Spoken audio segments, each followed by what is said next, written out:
Welcome to Season 3 of Tales from the Trenches Tuesdays. Today, it is my absolute honor to have Alan Harrison on with us.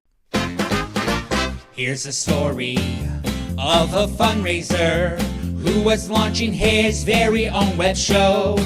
Each episode is very short due to edits, so it can really flow. Here's a story of a podcast guest star who was busy raising money of their own. They were each great in their own way, fundraising in its own. Till the one day when Jack asked a guest to join him, and they knew it was much more than a jest, that these guests must somehow form a resource. That's the way they all became the podcast guests. The podcast guests, the podcast guests. That's the way they became the podcast guests.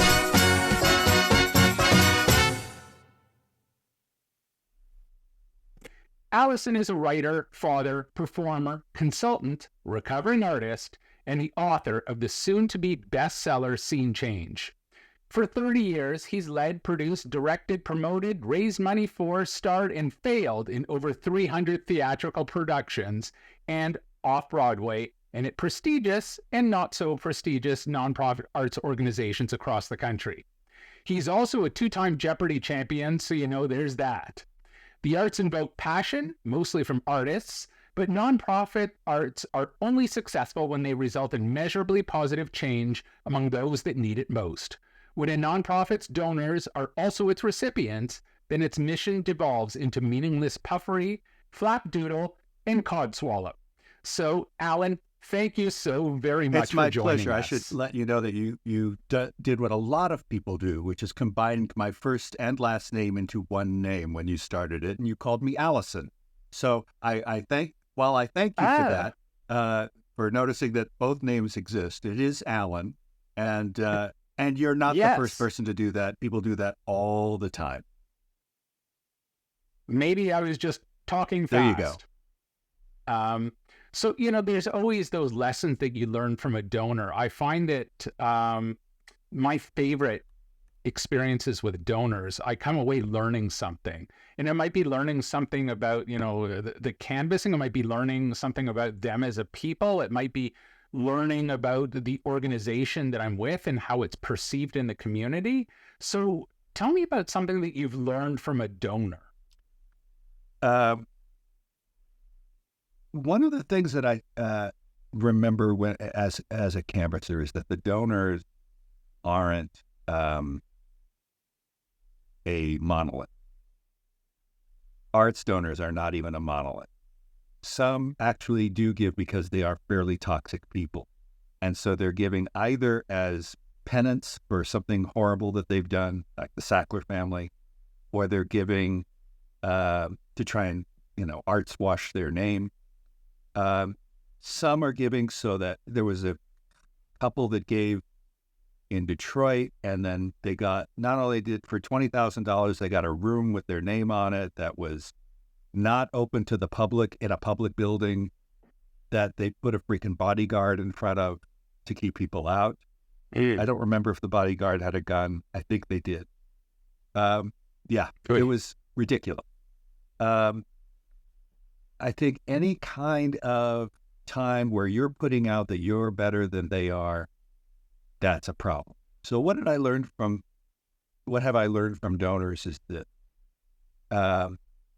there was one particular one who helped me with this. She was a donor. We were at lunch. She was a donor for other companies, other theater companies in town.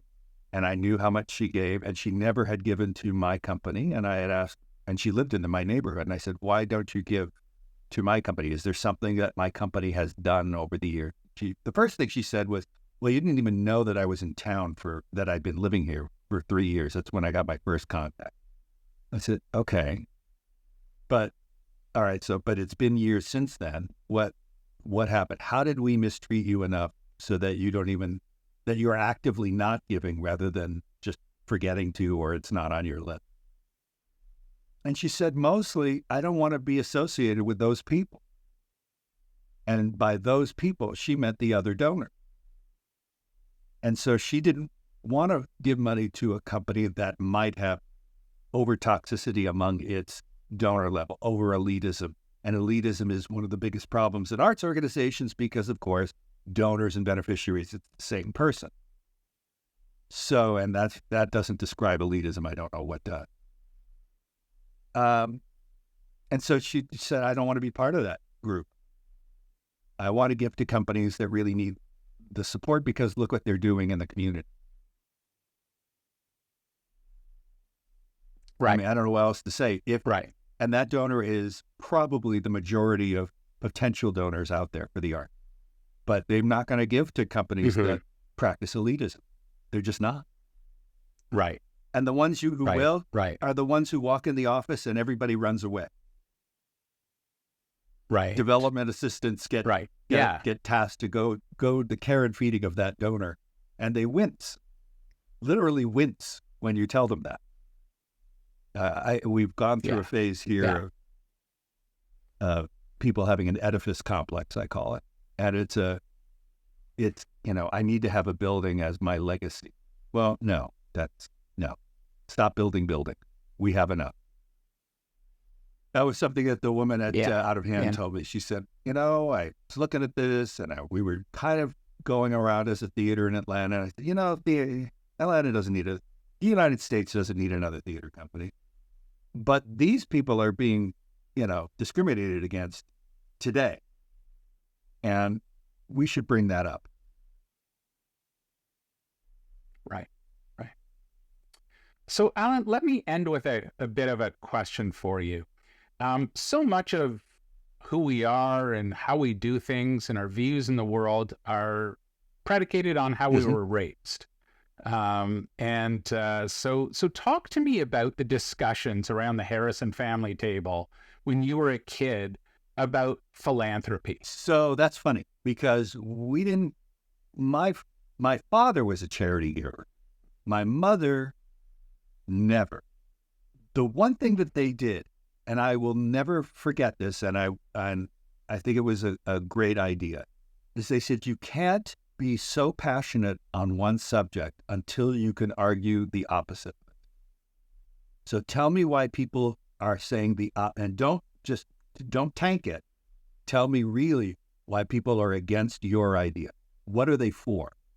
And so we would stop and you'd have to think about it and say, well, as we've been through the drill, and so we knew a reasonable person who was against this was this, this, and this, and this. I just don't agree with them. So it was the idea that you can have disagreements without having it to become what we have now in the United States and in many places, Canada too, I suppose, this binary society where it's us against them. And unfortunately, that's gone. So when you had your son growing up, how was philanthropy spoken at your dinner table with your son as the elder Not of the only family? that, and he's my only child. We talked about, and in fact, his mother was a development director as well. So he had two parents in the nonprofit field. He learned about what's important and what's not, because we would talk to him about what's important and what's not. Raising money for a building, don't do it if you don't have to. You don't, if somebody will only give you because you're building a building and they want their name on it, talk it through, see if there's something that you can do to help. As a result, over the years, he became very involved with certain causes, but not with companies that did those causes. I mean, if there was a company, he wouldn't just sit down with one company and say, that's what this is the company I want to help. He would say, instead of looking at it from the company standpoint, he, like many people in communities, looked at it from the cause standpoint. So he's very involved with some LGBT, all of those issues. And he goes to marches, and he wants to learn about things, and we disagree on some things, which is fine. And he knows, probably from my upbringing, that we can disagree and be fine with each other. It's not going to cause a rift or anything. It's just, I don't think you're right, and here's why. Well, I don't think you're right, and here's why. Okay. Alan, thank you so much for Sure. joining me. If folks wanted to get Here's the hold book. of you, how would they go about Here's the doing book. that? I don't know if it's backwards or forwards or Yeah. whatever, but there it is.